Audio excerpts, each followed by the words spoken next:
Bonjour à toutes et à tous. En 4 minutes, voici une présentation vidéo de ce volume. Il s'intitule Billy Graham, pape protestant. Il est paru à Paris aux éditions Albin Michel en 2002. Ce livre a été réalisé à la suite de 2 terrains de recherche passés aux États-Unis en 2000 et 2001, notamment au centre d'archives du Billy Graham Center, près de Chicago. Je remercie Martine Van Verkens, directrice de collection, d'avoir ouvert la porte des éditions Albin Michel pour cette publication. Cette biographie socio-historique de 310 pages s'articule autour de thèmes tels que le christianisme contemporain, les États-Unis au XXe siècle, les évangéliques, le protestantisme et la religion civile. L'objet principal de cet ouvrage est de déployer une analyse socio-historique autour de la figure de Billy Graham, chapelain de l'Amérique. Prédicateur évangélique planétaire, Billy Graham est la personnalité religieuse la plus populaire des États-Unis au XXe siècle. Il a aussi impacté le monde. Comment comprendre une telle capacité à mobiliser? À un moment donné, la comparaison avec la figure catholique du pape, en particulier Jean-Paul II, ouvre des pistes de compréhension. L'ouvrage permet notamment de réfléchir aux 3 notions suivantes. D'abord, le protestantisme évangélique. Christianisme militant fondé sur l'association de convertis, l'évangélisme est notamment très populaire aux États-Unis et Billy Graham au XXe siècle en a été le représentant le plus emblématique. La seconde notion clé développée dans l'ouvrage, c'est celle de religion civile, en version américaine. Sorte de religion générique, confessionnellement peu définie, supposée souder les citoyennes et citoyens dans une forme de communion nationale, la religion civile a été théorisée par Rousseau, puis Bella dans le contexte états-unien. Étudier Billy Graham, parfois surnommé grand prêtre de la religion civile américaine, c'est l'occasion de revenir sur cette notion.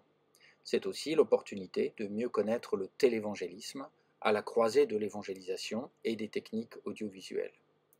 Voici la table des matières, en 7 chapitres.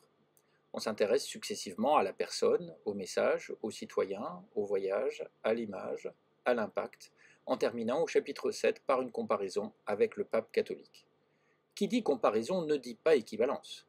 Comparer permet de discerner à la fois des similitudes avec un objet familier, mais aussi des différences. D'où le point d'interrogation du titre du livre.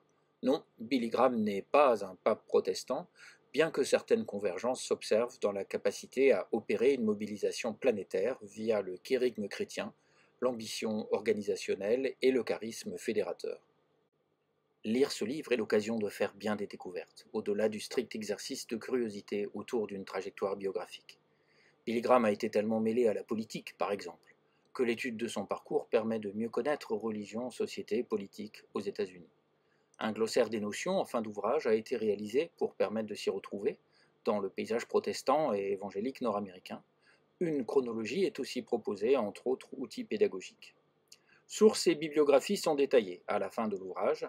La recherche documentaire a été notamment conduite aux États-Unis même, sur le campus de Wheaton, que l'on découvre ici en photo, où se tient le Billy Graham Center, centre d'archives incontournable pour un travail biographique de qualité.